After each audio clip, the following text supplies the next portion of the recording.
మా గురువైన గ్రంథి యానాశెట్టికి తానెప్పుడూ వెన్నుపోటు పొడవలేదని ఈ విషయం మాజీ మున్సిపల్ చైర్పర్సన్ పోతుగంటి అడైక గుర్తుంచుకోవాలని వైసీపీ నేత కనుమర్లపూడి వెంకటనారాయణ పేర్కొన్నారు. కావలి మాజీ ఎమ్మెల్యే నివాసం వద్ద జరిగిన విలేకరుల సమావేశంలో ఆయన మాట్లాడడం జరిగింది. 2014 సంవత్సరం జరిగిన మున్సిపల్ ఎన్నికలలో తాను గెలిచిన పార్టీకే తాను ఓటు వేశానని, ఇతర పార్టీలకు ఓటు వేయలేదని, ఇది వెన్నుపోటు అని ఆయన ప్రశ్నించారు. మా గురువు గ్రంథి యానాశెట్టిని తొలి నుంచి తాము ప్రేమించిన మాట వాస్తవమని వివరించారు. తాను వరుసగా ఒకే వార్డులో 3 సార్లు కౌన్సిలర్గా గెలిచి హ్యాట్రిక్ సాధించానని ఆయన పేర్కొన్నారు. ఇలా కావేరిలో 3 సార్లు గెలిచిన కౌన్సిలర్లు చాలా తక్కువేనని ఆయన వివరించడం జరిగింది. వెన్నుపోటు ఎవరు పొడిచారో వారే ఆలోచించుకోవాలని ఈ సందర్భంగా కనుమర్లపూడి వెంకటనారాయణ పేర్కొన్నారు. గ్రంథి యానాశెట్టి విగ్రహం ఏర్పాటు విషయం జరిగిన సంఘటనలపై ఆయన వివరించడం జరిగింది. పరమేశ్వర ఆలయ కమిటీ జాయింట్ సెక్రటరీగా ఉన్నటువంటి వ్యక్తిని, వైఎస్ఆర్సీపీ పార్టీలో జిల్లా ఉపాధ్యక్షుడిగా ప్రస్తుతం ఉన్నటువంటి నాయకుడిని, యానాశెట్టి గారు దివంగత నేత యానాశెట్టి గారు మా గురువు గారు అన్న మాట మాత్రం వాస్తవమే. ఆయనకి నివాళులు అర్పించడానికి ఆలయ తరఫున మేమందరం కూడా వెళ్ళటం జరిగింది. ఆయనకి నివాళులు అర్పించాము. గౌరవ పెద్దలందరూ కూడా కొంతమంది మాట్లాడారు. నేను మాట్లాడాను. దాని సందర్భం ఎందుకు వచ్చింది అనే దానికి ఆ విగ్రహం మీద క్లారిటీ ఇవ్వడానికే నేను మాట్లాడాను. మా సోదరి, మా చెల్లెలు అలేఖ్యమ్మ చాలా బాగా మాట్లాడింది. 2014లో నేను వెన్నుపోటు పొడిచానంట. వెన్నుపోటు, ఆ వెన్నుపోటు అంటే ఏందో నాకు తెలీదు. నేను కూడా డిగ్రీ చదివాను. మా బాల్యమిత్రుడే కృష్ణారెడ్డి గారితో పాటు నేను కూడా డిగ్రీ చదివాను. వాళ్ళంటే పెద్ద చదువులు చదువుకొని ఉన్నారు. ఆలేఖ్య గారు, వాళ్ళ కుటుంబ సభ్యులు. నాకు అది మాత్రం తెలియదు.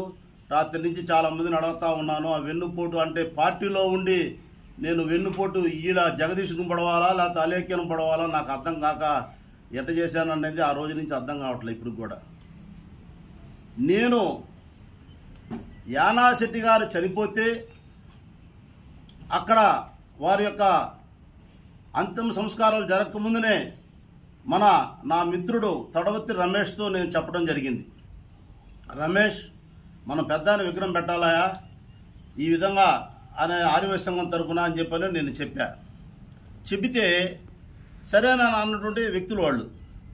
అటువంటి వ్యక్తులకి నేను ప్రోత్సాహం ఇస్తే అక్కడ విగ్రహం పెట్టేదానికి నేను వ్యతిరేకం అంటున్నారు. దీనికి క్లారిటీగా కూడా మీకు అందరికి కూడా ప్రెస్ వాళ్ళకి అంటే ఇదంతా విశ్లేషణగా మీకు చెప్పాలి. ఎంత మ్యాటర్ అయినా సరే వాళ్ళు నా మీద చేసిన నిందలకి చెప్పాలి. కావిల్లో చాలా బ్లేమ్ చేస్తున్నారు వాళ్ళు. అక్కడ పెట్టుకోమని చెబితే సరే అని చెప్పి వాళ్ళు అది పొట్టి శ్రీరాములు గారు శ్రీకృష్ణదేవరాయల బొమ్మ కాడ ఓకే అని చెప్పేసి అన్నారు. చప్పట్లు కొట్టారు, వెళ్ళిపోయారు. నేను మధ్యాహ్నం సాయంత్రం హైదరాబాద్లో చూసే వీడియో ఊరు ఇదేంద్ర జరిగిందేనండి. ఆమె ప్రతాప్ అని అడిగితే అక్కడ నా పొరపాటు ఏంటంటే నేను 9 వాళ్ళంతా చెప్తే 11 నేను హైదరాబాద్ పోయా. ఇప్పుడే పండగ కదా, ఎల్లుండి భోగి పండగ ఎన్ని ఉన్నాయి, పండగ పోయిన తర్వాత మాట్లాడదాంలే ప్రతాప్ అన్నతో అని చెప్పి నేను తాసారం చేసి వెళ్ళింది మాత్రం వాస్తవం. వాళ్ళు ఈ లోపల అడిగి ఆ ప్లేస్ అడిగారు. సాయంత్రమే ప్రతాప్ అన్నకి హైదరాబాద్ నుంచి ఫోన్ చేశానా ఇదేనంటే దానికేమో మునిగిపోయింది ఉంది.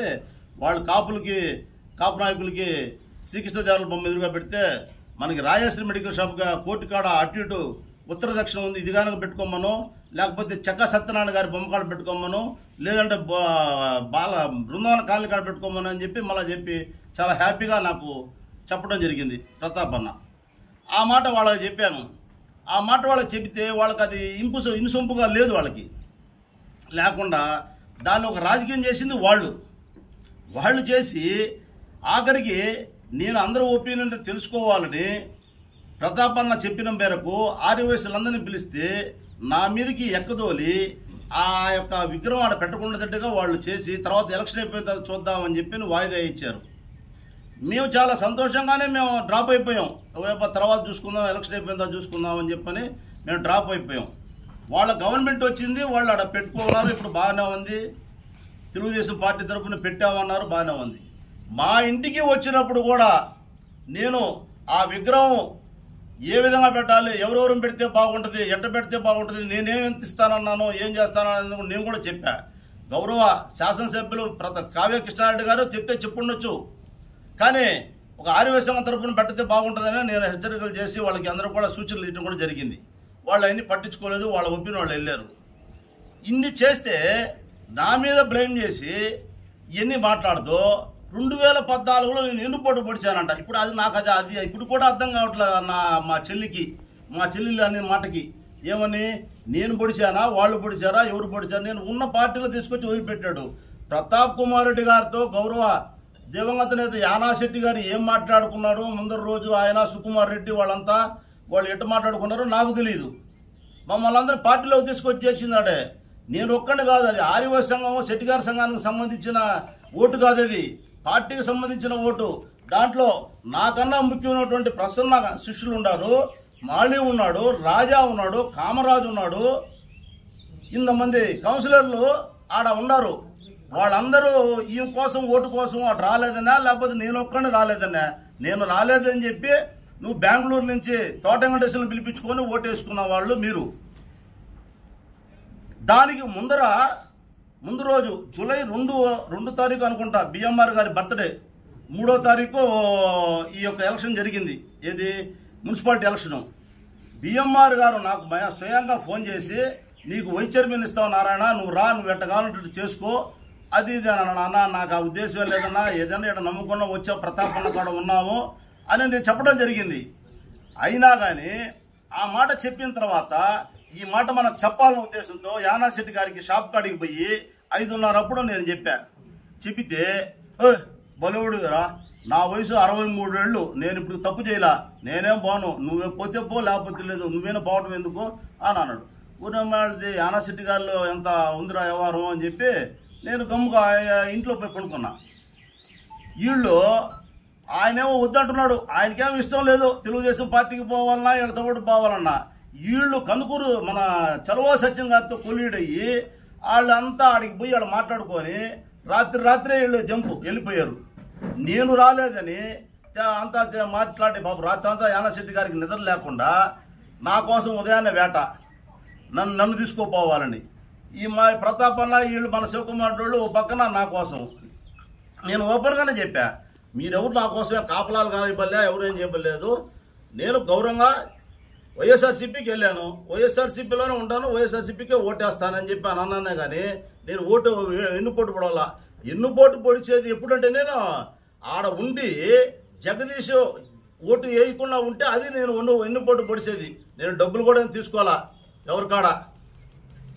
నేను చాలా స్వచ్ఛందంగా నేను కూడా నేను కౌన్సిలర్ అయ్యా, హ్యాట్రిక్ కౌన్సిలర్ అంటే నేను ఒకసారి, నా భార్య ఒకసారి, కొడుకు ఒకసారి అట్ట కాదు, ఒకే వార్డులో 3 వార్డులు కౌన్సిలర్ కంటిన్యూషన్ అయినటువంటి కౌన్సిలర్నే నేను.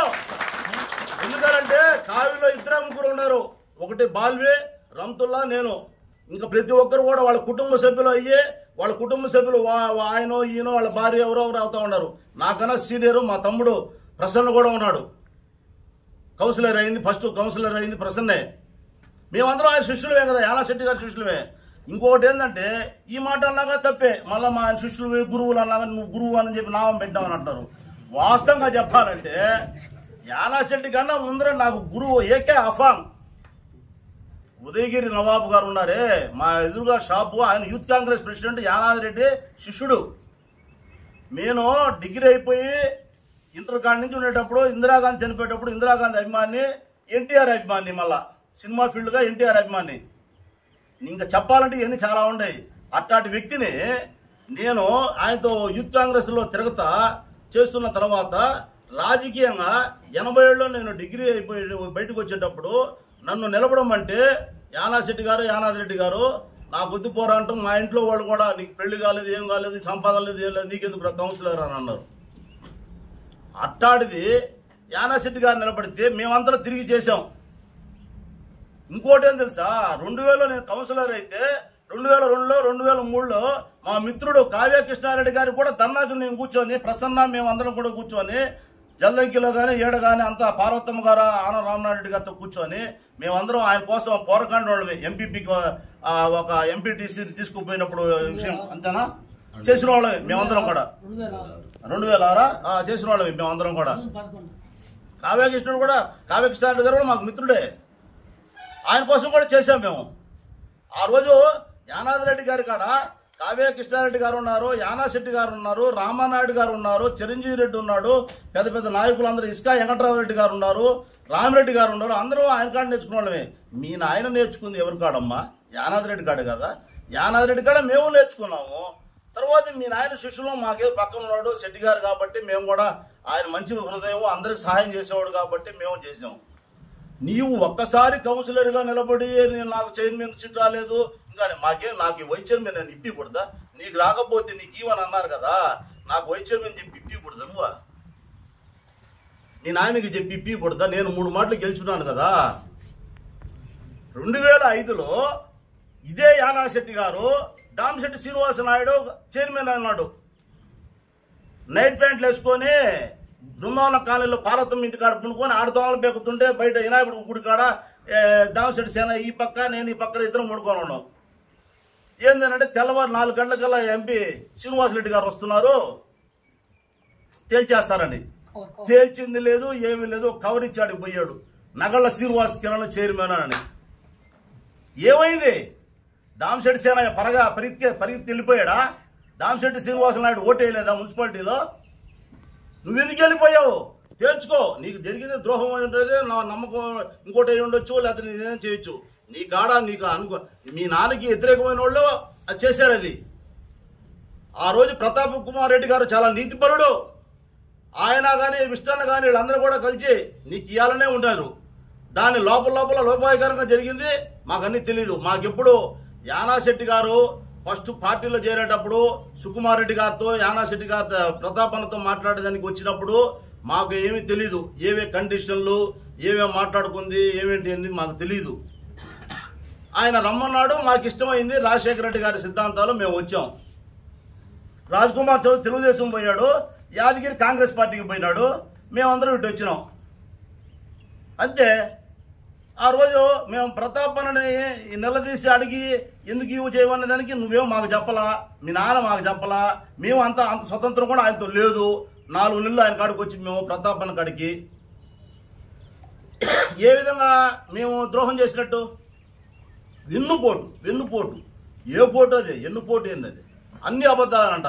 రా ఇప్పటికైనా ఛాలెంజ్. నేను చెప్పిన వాటిలో ఏదైనా సరే నీవు కానీ నీ భర్త కానీ ఎవడైనా కానీ నీకు మీ నాయన ఇష్టం అనుకుంటే మీ నాయన కాడికి రా. లేదా కంచికాపు దేవస్థానం నాకు ఇష్టమైన తల్లి కంచికాపురం వేసును, లేదంటే శివాలయం ఎక్కడైనా ప్రమాణం చేస్తాం. వైస్ చైర్మన్ ఎలక్షన్కి తడిగుడ్డలతో ప్రమాణం చేసినోడు నేను. మీ నాన్న కూడా చేశాడు. నవాజ్ ఖాన్ ఎలక్షన్ అప్పుడు గంతల గోళాలైనవి అవన్నీ ఇంకా లోడుకుంటే చాలా ఉంటాయి. నాకు చిన్న పిల్లోడేం కాదు నేను ఎందుకంటే వ్యాపారం చేసుకోవాలే, మా బతుకు తెరువు ఏందో మేము ఎందుకులే అని చెప్పి మేమేదో దండాలు పడుతుంది. నీలాగా మేము ఫుల్ పొలిటీషియన్ కాదు. మేము నువ్వేంటంటే అన్ని నీవు నీ భర్త సహకారాలు అన్నీ ఉన్నాయి. రేపు మళ్ళా కావ్య కృష్ణారెడ్డి గారు మళ్ళీ ఏదో చైర్మన్ సీట్ ఇస్తారని కూడా నువ్వు అందరితో చెప్తున్నావు అని కూడా తెలిసింది. ఇస్తే మాకు సంతోషమే. ఆయన రేపు మళ్ళా చైర్మన్ సీట్ ఇస్తే అది జాగ్రత్త కాపాడుకోమ్మా తల్లి. అంతేకాని మళ్ళా ఎలాంటివి కూడా ఏమి నువ్వు మళ్ళీ మనసులో పెట్టుకోగాకు. నా వంతు నీకు చేయలేకపోతే చేయకపోయి ఉండొచ్చు. నా పార్టీ మీద అభిమానంతో నేను ఎడే ఉన్నాను. ఇక్కడ నేను ద్రోహం చేయలే. ఈడ ద్రోహం చేయాలంటే ఈడ జగదీష్తో ప్రతాప్ కుమార్ రెడ్డి గారితో శివకుమార్ గారితో అందరితో కూడా ఈడు దొంగనాయాలు అని చెప్పి అనిపించుకోవాల్సిన పరిస్థితి ఏర్పడేది. అది అనిపించుకోలేదు. అందరూ కూడా ఆ రోజు కొన్ని 100 మంది మా షాప్ కాడకు వచ్చినారు. మా షాప్ కాడే మేము దిగింది. వీళ్ళందరూ ఓటేసేది ఇవన్నీ పోయినాయి. ఇవన్నీ ఎవరు పెద్ద పట్టించుకోవట్లా. నేను ఒక్కడే శెట్టి గారి పిల్లలు ఒక్కడే ఓటేసేది ఆడికి వచ్చింది. పాపం యానాశెట్టి గారి కోసం ఓటేస్తాడా ఓటేస్తాడా లేదండి. అంత గందరగోళ పరిస్థితుల్లో ఆ యొక్క వ్యవహారం జరిగింది. తప్పులు అనేక ఉంటాయి, కానీ నేను మాట్లాడిన క్లారిటీని మీరు గమనించుకోవాలి. నేను ఎందుకు చెప్పానా, ఈ రోజు కూడా ఇంత టైం తీసుకొని ఎందుకు ఆవేశంగా చెప్పాను అనేది క్లారిటీగా ఉంది. ఇంకా కావాలంటే ఇంకా క్లారిటీగా కూడా చెప్తా. ఇంకా పల్లె ఇంకో సమావేశంలో వాళ్ళు చెప్తే ఎక్కడ ఏమేమి జరిగినాయి, నెల్లూరులో సుకుమార్ రెడ్డి ఇంట్లో ఏం జరిగింది, కావిలో ప్రతాప్ కుమార్ ఇంట్లో ఏం జరిగింది, ఇంకో శివకుమార్ ఇంట్లో ఏం జరిగింది, తర్వాత ఇంకోటి ఈ బిల్డింగ్ అప్పటికి రాలా, ఆడ ఇంకోటి ఉంది పుల్లారెడ్డి నగర్ లో ప్రతాప్ అన్నోళ్ళ ఇల్లు, ఆ ఇంట్లో ఏం జరిగింది, అన్ని కావాలంటే తర్వాత మాట్లాడుకుందాం.